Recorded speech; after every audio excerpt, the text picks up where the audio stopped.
Welcome to my channel SSV Tina Maurya. આજે આપણે ધોરણ 6 પાઠ 4 ભારતની પ્રારંભિક રાજ્ય વ્યવસ્થાના પાઠ્યપુસ્તકના સ્વાધ્યાયના પ્રશ્નોની સમજૂતી લઈશું.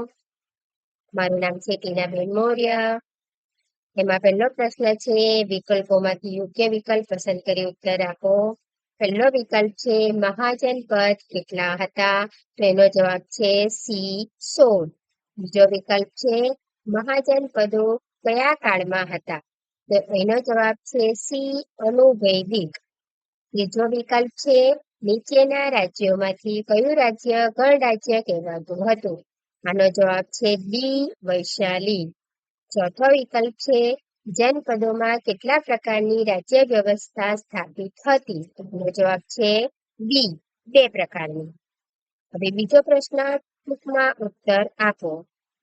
પહેલો સવાલ, રાજાશાહી અને લોકશાહી રાજ્ય વ્યવસ્થા વચ્ચેનો તફાવત ટૂંકમાં જણાવો. તો રાજાશાહી અને લોકશાહી રાજ્ય વ્યવસ્થા વચ્ચેનો તફાવત નીચે મુજબ છે. જો તફાવતને આપણને લગતા આવડે છે, આપણે છઠ્ઠા ધોરણમાં ભણીએ છીએ. એક બાજુ રાજાશાહીની રાજ્ય વ્યવસ્થા અને બીજી બાજુ લોકશાહીની રાજ્ય વ્યવસ્થા. બંને બાજુના એક એક ટોપિક આપણે સાથે સમજીશું. પહેલો ટોપિક રાજાશાહી રાજ્ય વ્યવસ્થામાં. રાજાશાહી રાજ્ય વ્યવસ્થામાં રાજા મુખ્ય હોય છે, જ્યારે લોકશાહી રાજ્ય વ્યવસ્થામાં લોકો દ્વારા ચૂંટાયેલા પ્રતિનિધિઓ મુખ્ય હોય છે. બીજો ટોપિક છે રાજાશાહીમાં રાજા સર્વોપરી હોય છે, જ્યારે લોકશાહીમાં બીજો ટોપિક છે લોકશાહીમાં ગૃહનો વડો એટલે કે પ્રમુખ મુખ્ય હોય છે. રાજાશાહીમાં ત્રીજો ટોપિક, તેમાં રાજાને રાજ્ય વહીવટમાં મદદ કરનાર પ્રધાનમંડળ હોય છે. લોકશાહીમાં ત્રીજો ટોપિક, તેમાં પ્રમુખને રાજ્ય વહીવટમાં મદદ કરનાર મંત્રીમંડળ હોય છે. રાજાશાહીમાં ચોથો ટોપિક, તેમાં રાજાનું પદ પ્રતિનિધિઓ ચૂંટે છે.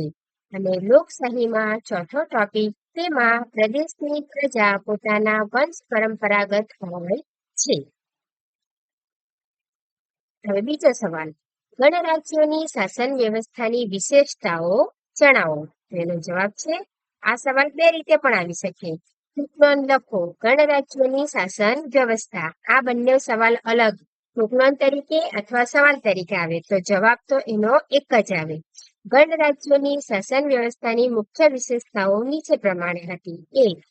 ગણરાજ્યોનો વહીવટ સભા કરતી. વહીવટની બધી સત્તા સભાના સભ્યો ભોગવતા. નંબર 2. સભાના સભ્યો તરીકે વૃદ્ધો અને યુવાનોને પસંદ કરવામાં આવતા. 3. ગણરાજ્યમાં દરેક સભ્ય રાજા ગણાતો. દરેક સભ્ય ચોક્કસ સમય સુધી સભાનું સભ્યપદ ભોગવતું. નંબર 4. સભાનું સ્થળ સંથાગાર તરીકે ઓળખાતું, એટલે કે નગર ભવન તરીકે ઓળખાતું. નંબર 5. ગણરાજ્યનો રાજ્ય વહીવટ કરવા માટે સભા ચૂંટણી દ્વારા પ્રમુખની પસંદગી કરતી. નંબર 6. સભ્યોની એક કાર્યવાહક સમિતિ પ્રમુખને રાજ્ય વહીવટમાં મદદ કરતી. 7. સભામાં રાજ્ય વહીવટ, સંરક્ષણ, યુદ્ધ, સંધિ જેવા મહત્વના પ્રશ્નો પર ચર્ચા કરવામાં આવતી અને બહુમતી કે સર્વાનુમતે નિર્ણય લેવામાં આવતો. નંબર 8. આમ ગણરાજ્યોની શાસન વ્યવસ્થા સંપૂર્ણપણે લોકો પર આધારિત હતી. હવે બીજો સવાલ, ગણરાજ્યનું સમાજ જીવન વર્ણવો અથવા ટૂંકનોંધ લખો ગણરાજ્યનું સમાજ જીવન.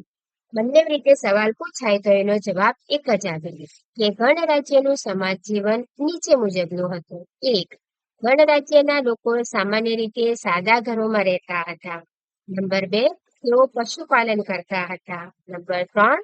લોકો ઘઉં, ચોખા, જવ, શેરડી, તલ, સરસવ, કઠોળ વગેરે પાકો પકવતા હતા. નંબર 4. તેઓ માટીના વાસણોનો વધારે ઉપયોગ કરતા.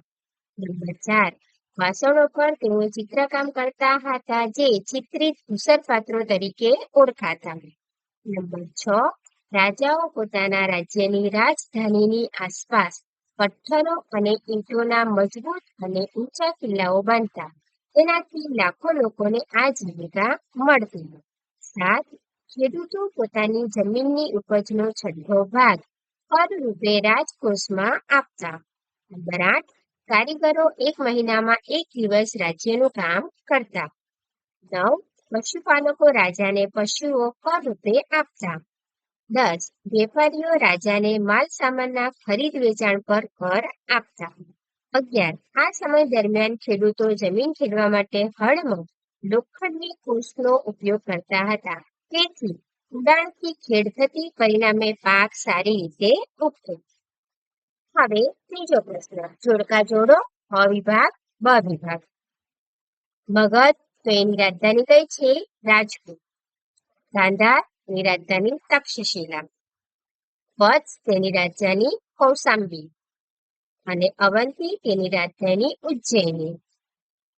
થેન્ક યુ બાળકો. જો તમને મારી ચેનલ પસંદ આવી હોય તો તેના વિડીયો અને લાઈક, શેર અને સબસ્ક્રાઇબ કરશો. અસ્તુ.